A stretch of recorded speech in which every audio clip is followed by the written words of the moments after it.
Lifter. And I'm Linda Zayas Palmer. And this is Arcane Mark.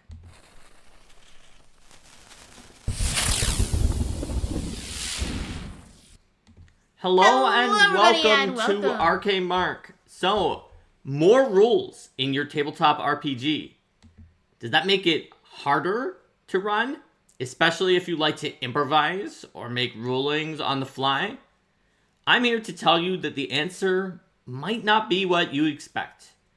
The common wisdom is that the more rules you have in the tabletop RPG, the harder it will be to run it as the GM. Because you have this whole entire book, you'd have to memorize it, or even if you don't, you'll have to know where to look things up, it'll slow things down, you'll have to go and pour through the book, find the appropriate ruling, there might be a spell or a feat or an option somewhere that does the thing in question that you're trying to make a ruling on now, and it could do it differently than the opinion that you have. And so, in that way, it feels like the encyclopedicness of the game can actually make it more difficult for you to run. Especially if what you're focused on is making sure that you run it true to exactly what's printed in the book. Right. And you know what? For some players, for some GMs, and for some game styles, that's true. And it will be harder to run if you play in a game with more rules, and it will be easier to run if you play in a game with fewer rules. However, the common wisdom turns out to be wrong for some groups depending upon the GM and the player's styles. And if you're in that subset of GMs and players, you might actually find that following the common wisdom and trying to be like, well, you know, I think it'll be easier to play a game that's lighter on rules will actually make it harder for you to make rulings on the fly or improvise. It all depends upon you. It depends upon what you find easy and what you find hard, and it depends upon what your strengths as a GM are and what your weaknesses are. So we have Linda and me here today. We're both RPG industry professionals. I am a very improvisational GM, but I am an improvisational GM who can be strong using sort of heavy rules systems for that improv. I'm a GM who really likes to get into things and prep pretty heavily and have a lot of resources at hand. And then when I am improvising, I think that impacts as well the improvisational styles that we use. Because when I'm improvising in a rules-heavy system, I'm often looking to see, what are rules or ideas that are similar to what I'm trying to achieve. Right. That already exists in the system. So, there may not be an exact rule that says, what happens when you are trying to swing from a rope to get to the other side of a chasm or what have you. But I might look to something that's like, okay, are there other rules that are about, similar things? Does that feel like it's maybe more of an athletic task that you're trying to achieve? Maybe I can use a role that's based off of that. So let's take that swinging on a rope or swinging on a chandelier and use that as sort of a crystallization of what we want to talk about today. It's almost somehow one of the most commonly used examples of an improvisational thing that people wanted to do, to the point that maybe some RPGs should have rules for swinging on a chandelier. Because everyone always gives swinging on a chandelier Everyone gives it as like the example of a improvised thing. Yes. But be that as it may, it's actually going to be a good way for you to learn what your GMing style is when you listen to these questions that we're asking about how it can go and think about different kinds of games. So when you're thinking about what kind of game is best for your group, I would claim that there's almost hundreds of different dimensions that you might want to look at in your games, and whether it is heavy or light on rules is only one of those dimensions. Today we're going to be talking about two different dimensions. Being heavy versus lighter on rules, and being consistent versus sort of more dynamic on the way that rules and rulings are made. All right, so let's start by looking at two different very popular games that are both pretty heavy on rules.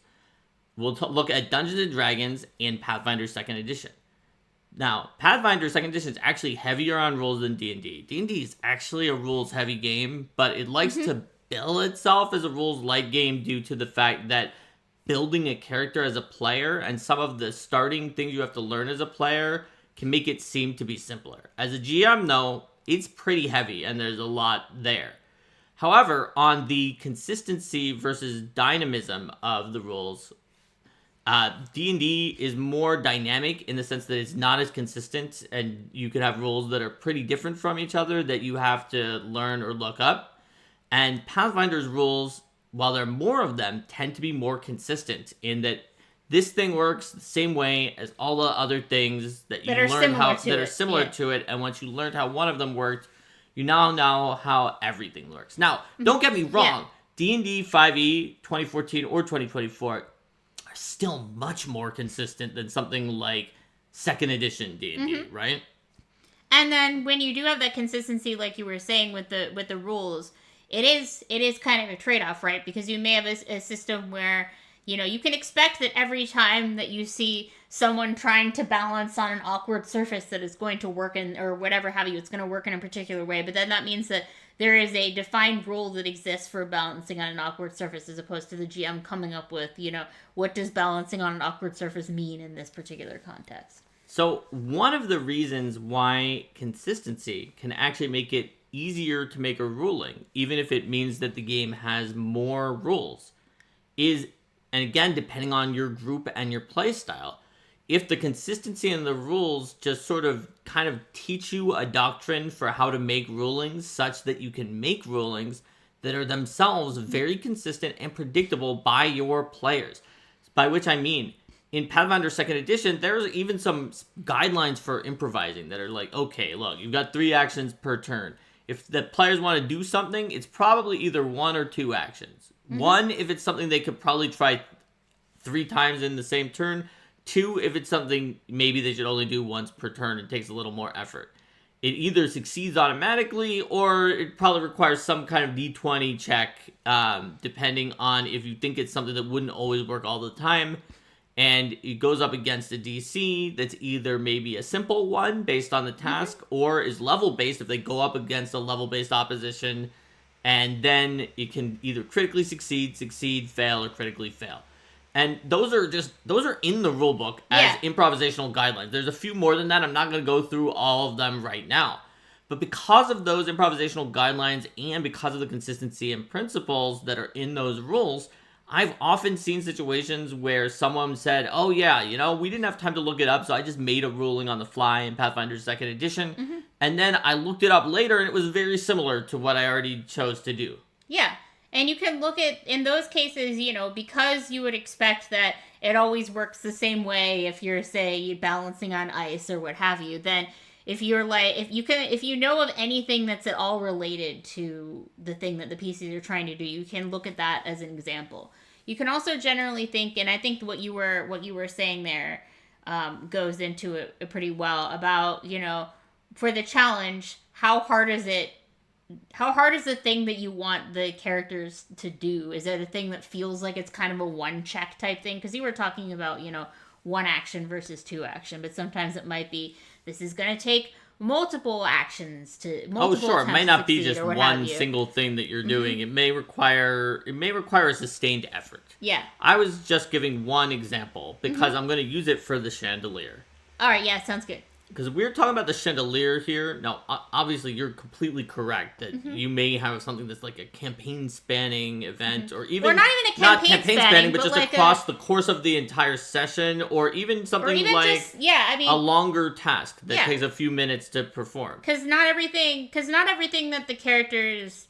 I mean, I find that can be sometimes the challenge when... you know, when characters want to do something and you think about, you know, is this kind of like a one success type task, or is this a task that should be broken down into smaller steps to see how it comes together? And maybe to have multiple characters working together to achieve it instead of just one. But the chandelier is obviously not a task that's like that. It's clearly something that just one person's going to do. They're going to do it, or they're going to mess up. They might mess up. Not every character who tries to swing on a chandelier in fiction is guaranteed to succeed at it. Yeah. So this seems very, very clear that it is a task that requires some kind of a check. It might not be that hard. Usually, it depends on how maybe heroic and swashbuckly you want your tale to be. Like, okay, actually swinging on a chandelier isn't necessarily that easy, but these fictional characters do it all the time. Maybe it's in Pathfinder, it would be the simple DC of 15 for a trained character. Not something an untrained schmo could do, but something that somebody would trained in whatever skill you're using. Now, which skill would that be?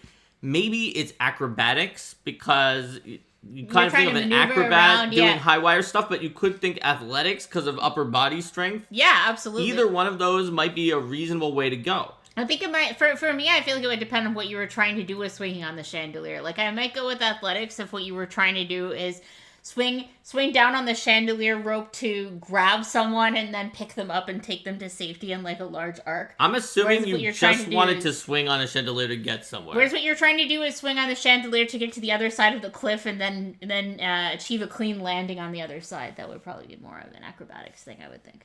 I would personally pick one of those and use that anytime you're swinging on a chandelier. But if you're grabbing someone, I would then throw in an additional check because you were grabbing someone. But you know what?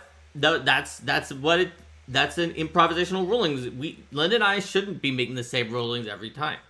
Now, how many actions out of your 3 actions should that take in Pathfinder to do it? Well, you could have someone who wasn't trying to do an improvisational special activity who would be like, well, I'm going to do it based on the basic actions in the game, and I'm going to say, first you have to release your weapon as a free action, then you interact to grab the rope, then you're doing something else to propel yourself off from the rope, and then another action, or like, I don't know, you could try to break it up. But I think the easier way to think about it is, like, how many times is somebody going to be swinging across the rope in the same exact turn?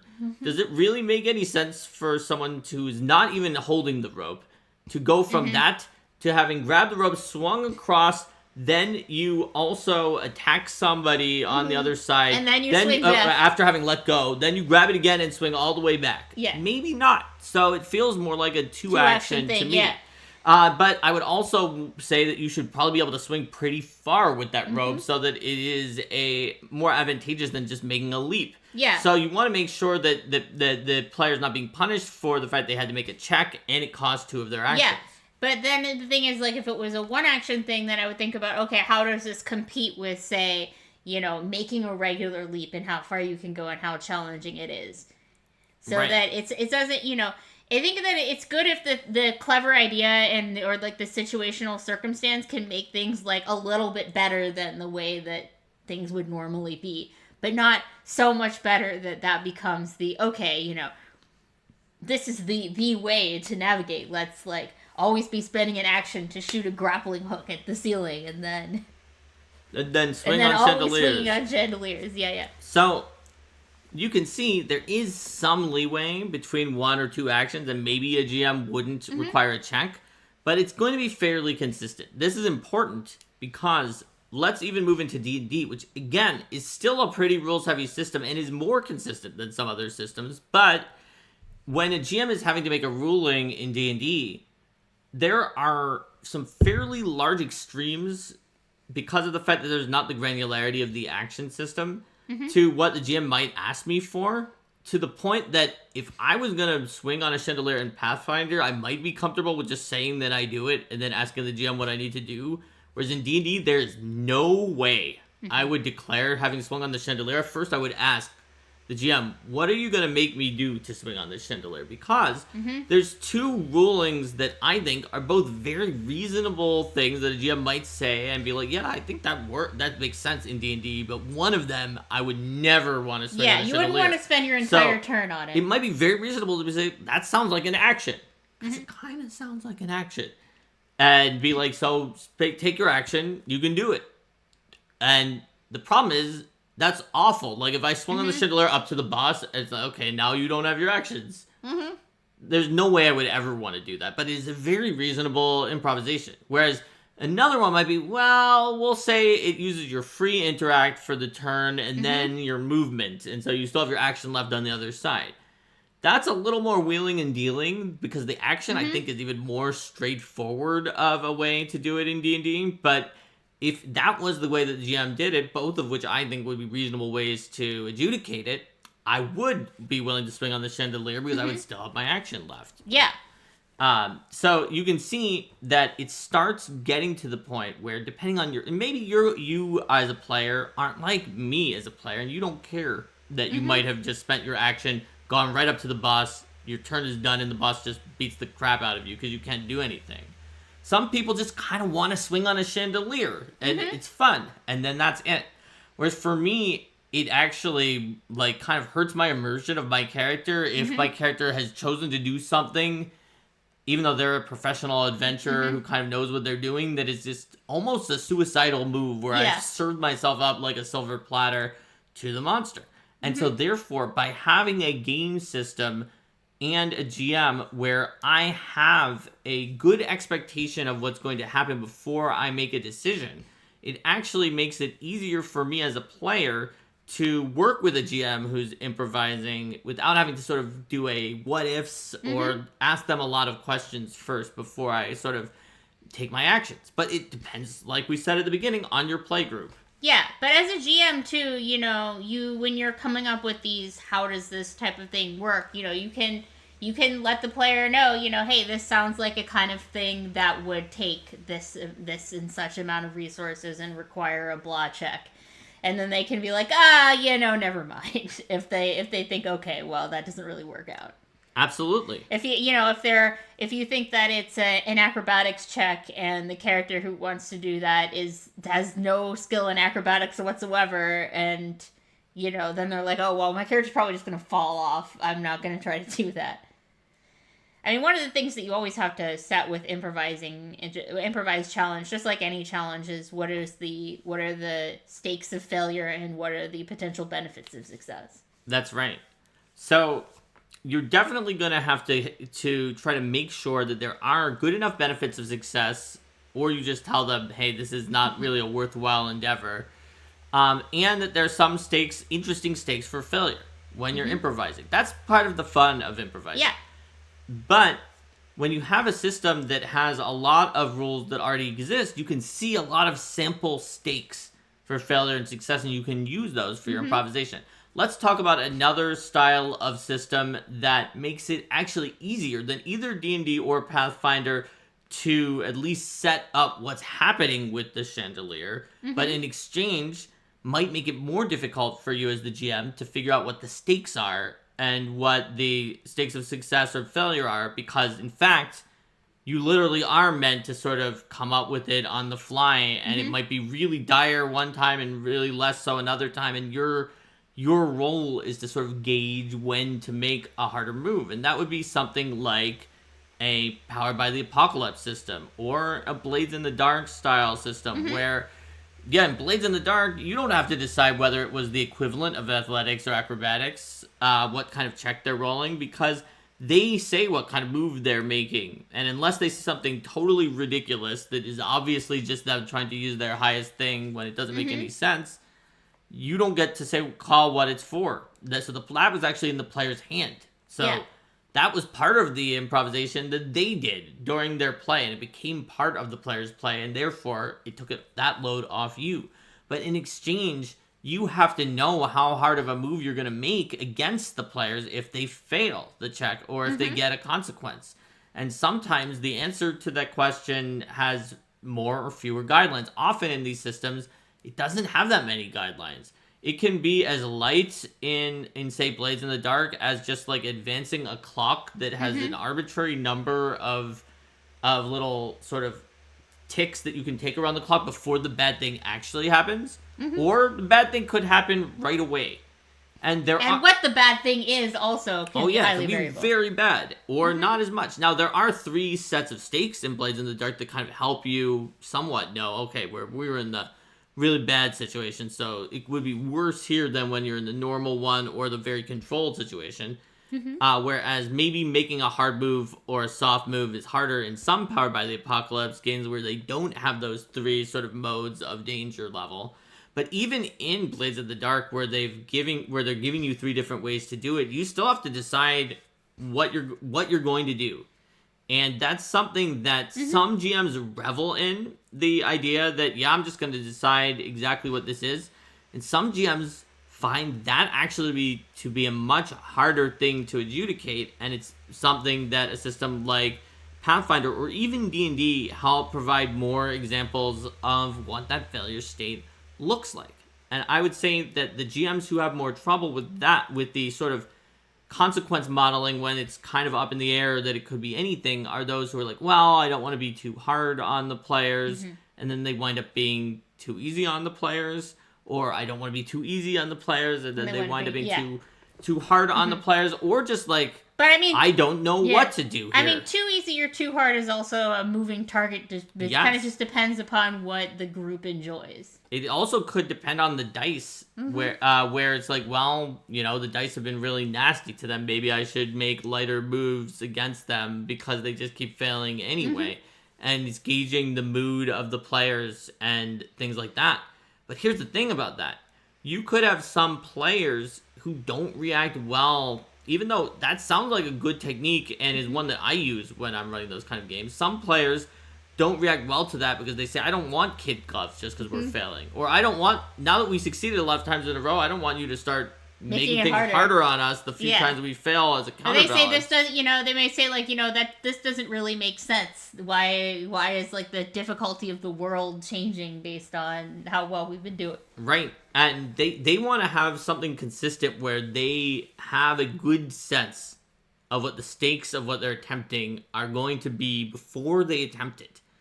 Because for these players, and I've had several of them in my group for sure, not knowing what the stakes were and then having the stakes pulled out against them afterwards and it was completely different than what they thought the stakes were is one of the worst feelings in a tabletop RPG. Because then they might be like, well, my character never would have done that if it was obvious that was going to be that dangerous. Yeah, or they'd be like, if that was one of the possible consequences of that, like, why did I even attempt that?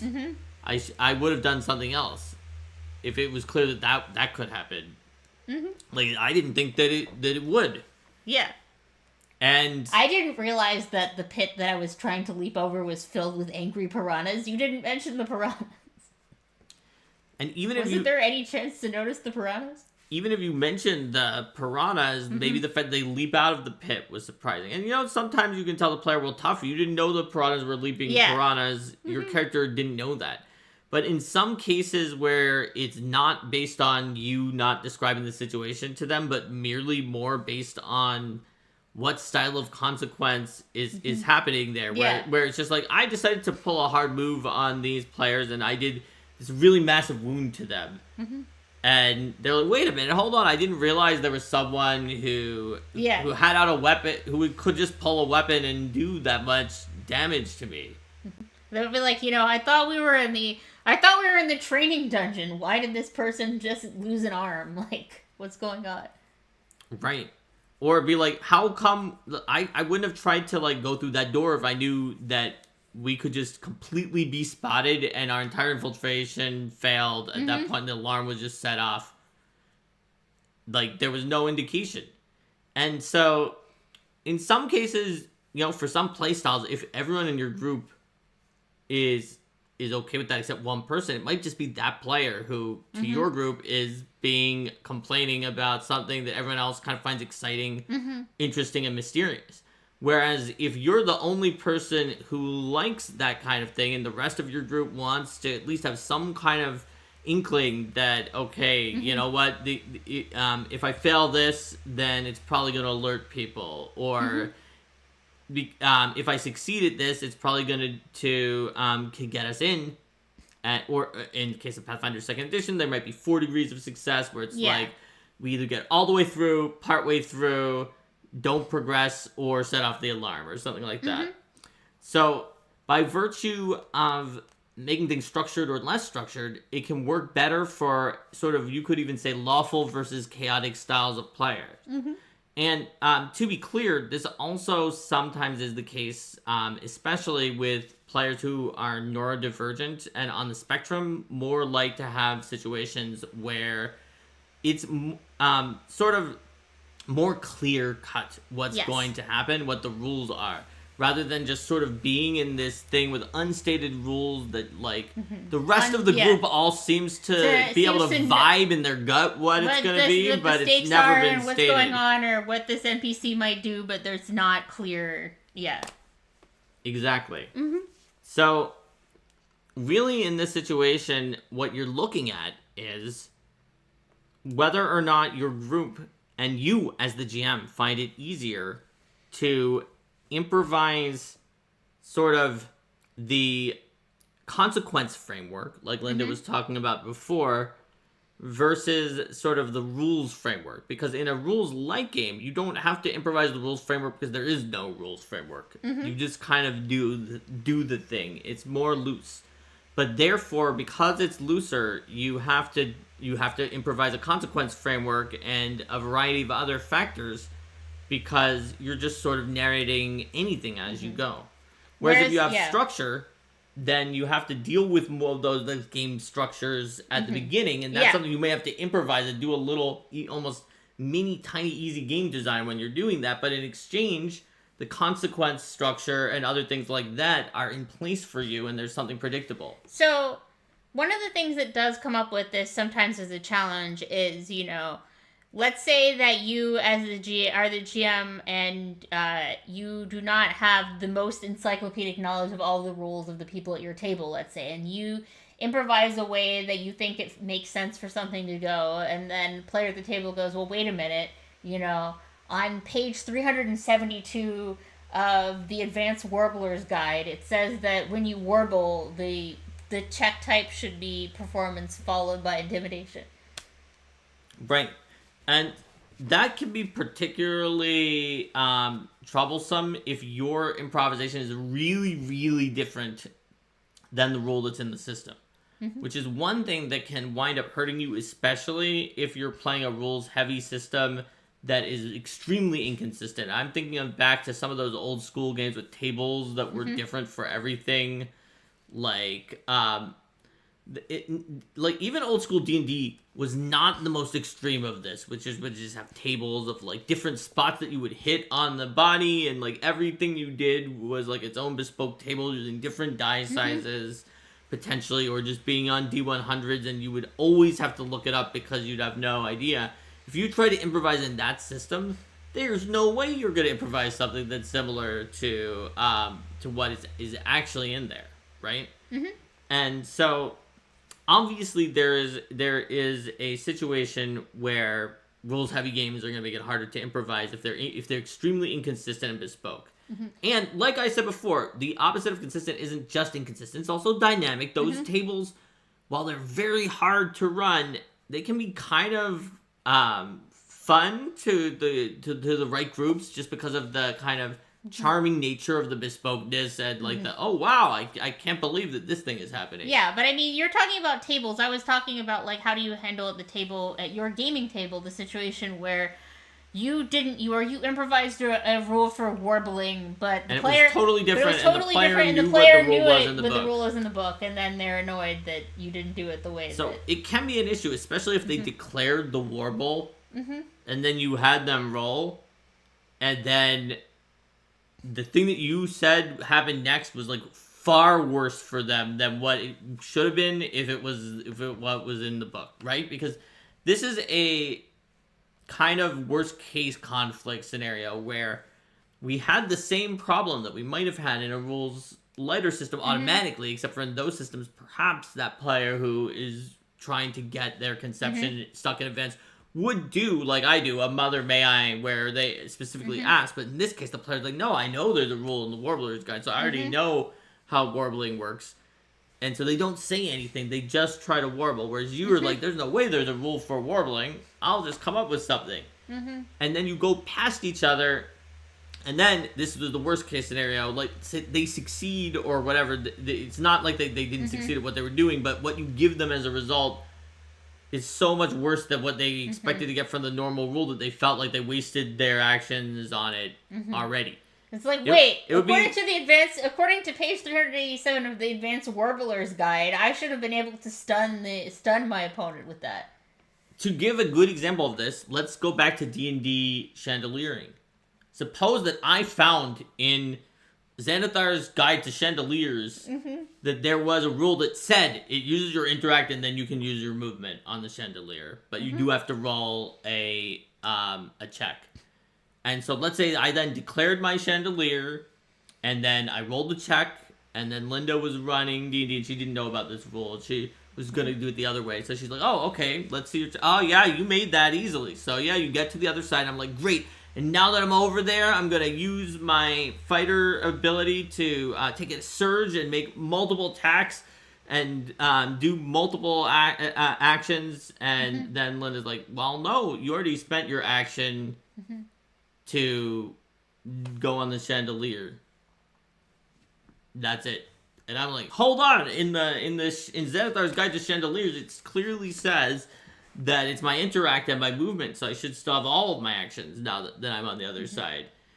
And then Linda says, I'm the GM. I ruled this already. Like, we already adjudicated this. Like, we can look into that later after the session, but let's keep playing for now. So obviously that could be potentially like a nasty conflict because the player lost their turn essentially to this ruling, and the book said that the player was right. Really, though, this comes down to the same thing whether it was in the book or not, which is that the GM and player should have been able or should have thought to get in sort of sync with each other before that point. And if the GM wasn't willing to do that, it could be worth it to be willing to retcon, unless your group hates retconning, which some groups do as well. But I think that also I don't think it necessarily counts as retconning when at that point in time when the GM says that it worked in a particular way, and then the player's like, wait, in Xanathar's Guide to Chandeliers it said this thing. I don't think it's that much of retconning, but Linda, our group is very, very pro retconning compared to the average, and I've seen some people who are like basically allergic to even going one step towards the direction where you would be then facing towards retconning compared to us. And I think that many of them would consider that to be a retcon because the D20 has already been rolled. The check has been determined to be a success on the chandelier, and you're already over there on the other side. Had there been a trap or some kind of special reaction that happened as you approached, it would have already happened by the point but in that time. case, you're talking about the action economy, though. There's I'm talking about the action economy where then after all that has happened, and we know there's not a trap, we know no reactions were taken, I'm just there, and then the GM is like, no, yeah, you used your action, and I say, well, in this book it says that I didn't, and then the GM's like, well, I'm doing my ruling. Yeah. And then I, as the player, would say, well, then I don't want to swing the chandelier. Yeah. I want to go back. And the not only will some GMs not be willing to let you go back on the chandelier, some won't be willing to take back their ruling and be like, okay, going forward, we'll make it not take your action on the chandelier, but we've already ruled that it took your action on the chandelier. There's some groups where even the players really want to do that. In some cases, it's just because it can be hard cognitively to go back, even if it's only a small amount. Yeah, whereas I would consider... Group, we don't care. I would consider...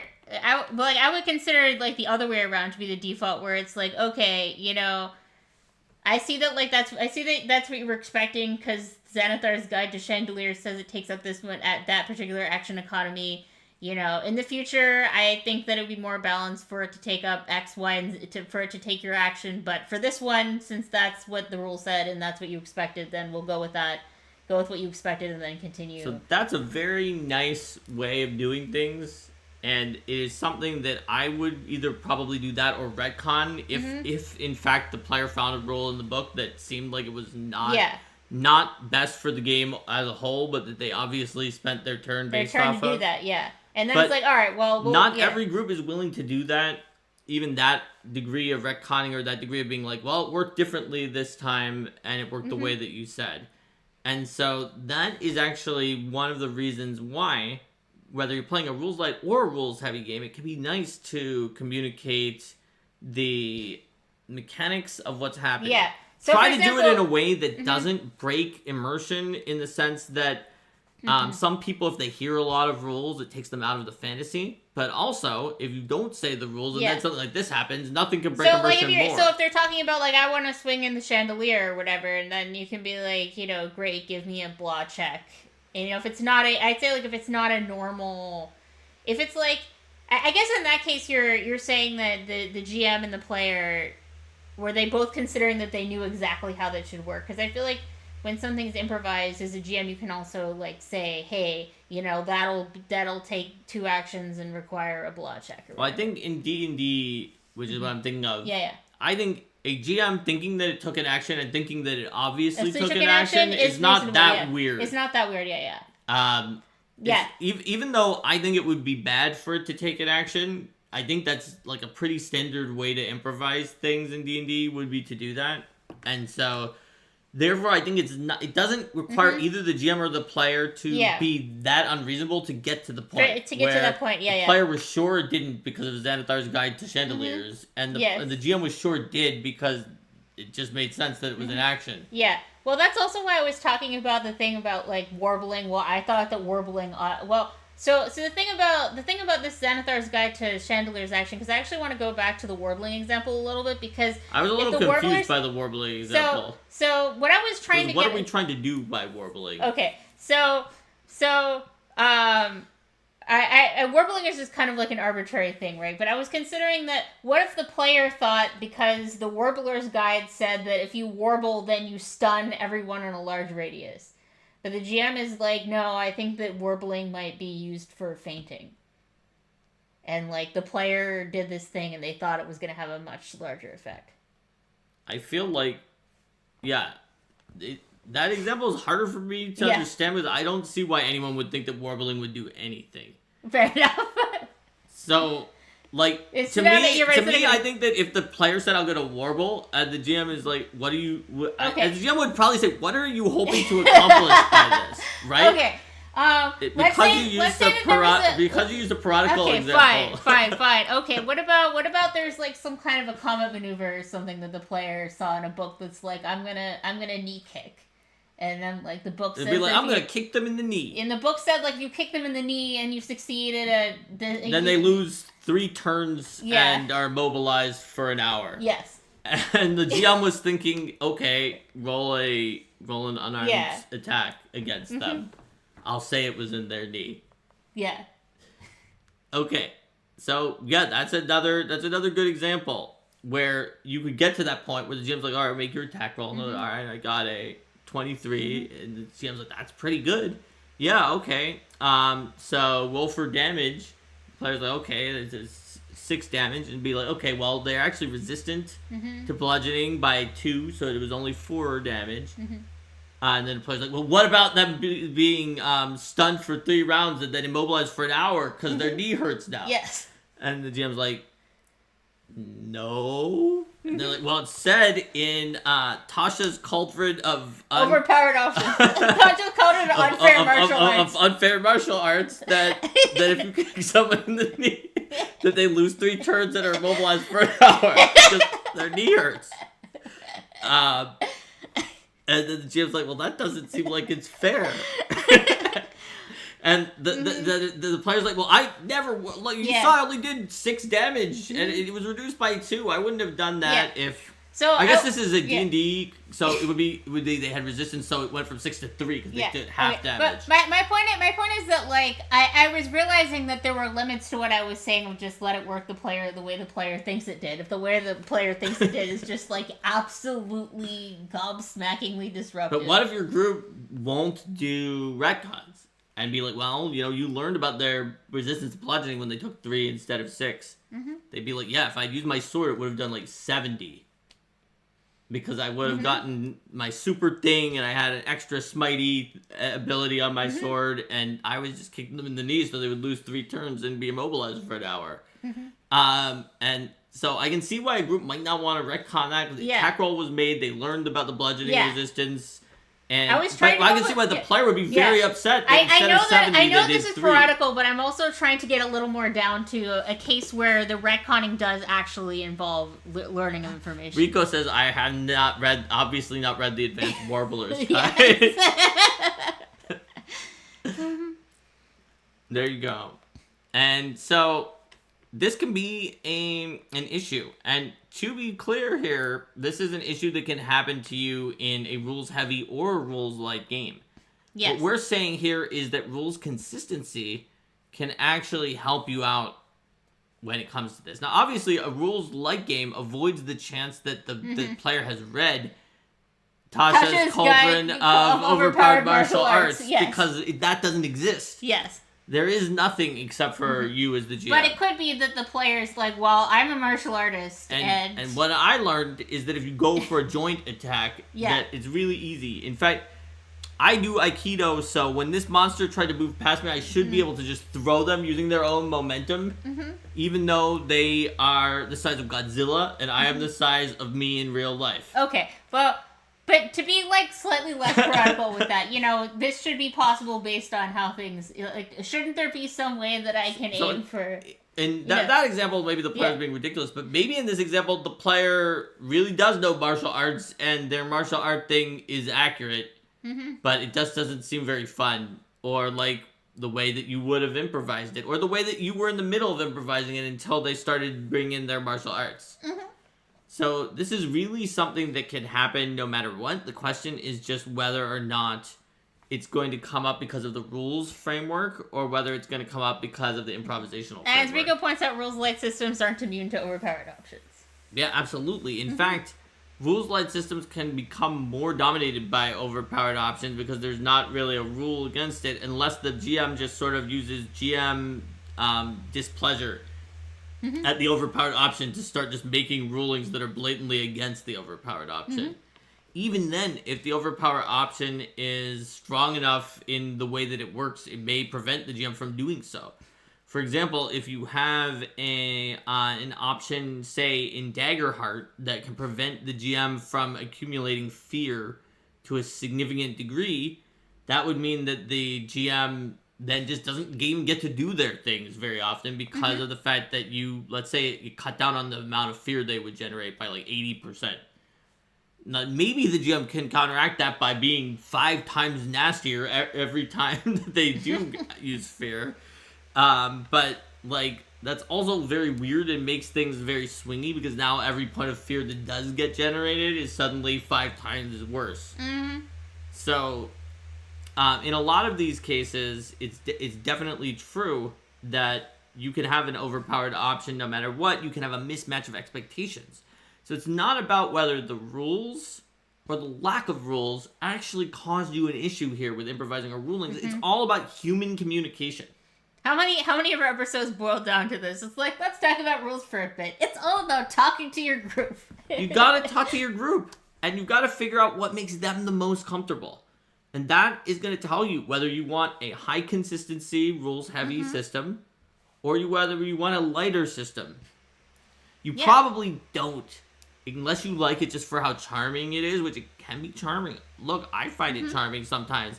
You probably don't want a rules-heavy, extremely bespoke, and not consistent system. Like, some of those old-school games with the giant tables. They can be fun, they can even be funny, but in terms of what we're talking about here, of making your rulings easy Yes, in to deal terms with, of life they're easy the worst for GM, possible, because you definitely do have to look it up every time. You can't just make an arbitrary ruling. It will definitely not be consistent, and there's no way to predict it because of the inconsistency. Yes. Rico, I'm gonna make a new system where you never talk to your group.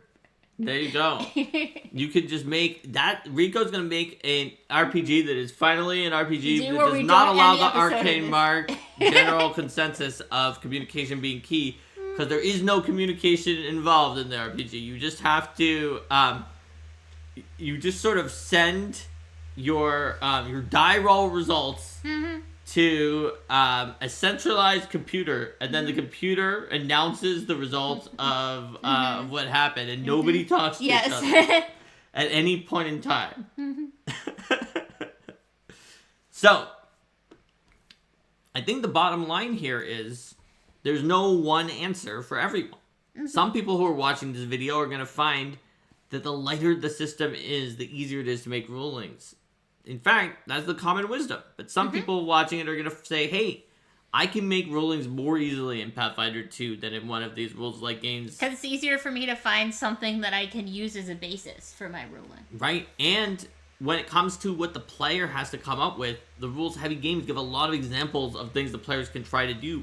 A player who's in a rules-like game might flounder if they're being told, you just have to come up with what you're doing, and they might wind up just doing the same thing every single time. Well, we definitely had that issue in our home group, who is used to very rules-heavy stuff. Even with Fate, which is a medium system in terms of whether it's heavy or light. It's not all the way light. We had some rules-heavy players who just, like, would constantly always do the exact same thing. They were like, I figured out that this particular sequence was a valuable sequence. That if I roll this, it's my highest thing, and I can use it to like tap an aspect or like, and then give that boost to one of the other characters. Yeah. And I will do that every turn. So we played that for a few sessions, and eventually we're like, yeah, this just doesn't really work with this group because these players will do the same exact thing every single turn. Whereas it worked perfectly well with other players.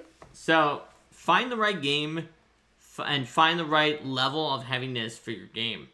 And if you clicked on this video because you're like, obviously the rules heavy doesn't make it harder, and I know that they do because they make it harder for me. This video was not meant to convince you that they won't make it harder for you. Yeah. You're probably right. But if you're someone who is scared away from trying a heavier system because you felt, that means I can't improvise. That means I can't make rulings. It's going to make it even harder on me. I'd say if you like consistency, do give a consistent rules-heavy system a try and see. Because the common wisdom might just be wrong. So, everyone, please like and subscribe if you like this kind of content. And let's do a vote for our next exciting episode of Arcane Mark. Indeed. And by next, I mean... a week. In a week on Tuesday. It's not actually the next. We're going to talk about silly stuff next time. We're going to do really silly things on Saturday. But on Tuesday, we might do something else. And right now we had a special member chat that dropped in from Math Guy Dave. To vote for number 3. Sandpoint to vote for player tools beyond auto attack. Yes. So. But Mark, what if I just want to spend all 3 actions striking over and over again? Linda, yes. You will be forced to go to a video beyond that. No! Beyond auto attack, Linda. There are things beyond auto attack. I'm allowed to use combat maneuvers? Linda, I'm allowed to raise my shield. There are more I'm allowed to things consider my tactical positioning in heaven and earth than are dreamt of. I'm allowed to try to assist my other party members with what they're doing. There are more things. I'm allowed to see what I know. Yes, although in some systems it might not be a good idea. Like in D&D, I don't know if that's worth your action, but you could do it. Yeah. All right, so we have 2 votes for Beyond Auto Attack and one vote for Eldamon Element. I wonder if Eldamon Element wins, if it'll be Ice, which is the one that was the tie broke last time. Not if Rico can help it. Not if Rico can help it. That's true. All right, so I think that it looks like Player Tools Beyond Auto Attack wins. So we will be taking you beyond just the idea of attack, do nothing else. We're going to try to analyze some of the other options from the perspective of when they would be worth it, aside from attacking. And we'll take a look at the Pathfinder system because of the fact that it tries to incentivize you to do things other than attacking, but we will think a little bit about how some of these principles we're using when we're analyzing in Pathfinder apply to other tabletop RPGs and whether or not these are true universally or only because of some weird thing that's in Pathfinder. So, all right, everyone. Thanks for joining us. We'll catch you next time. Thanks for joining us, and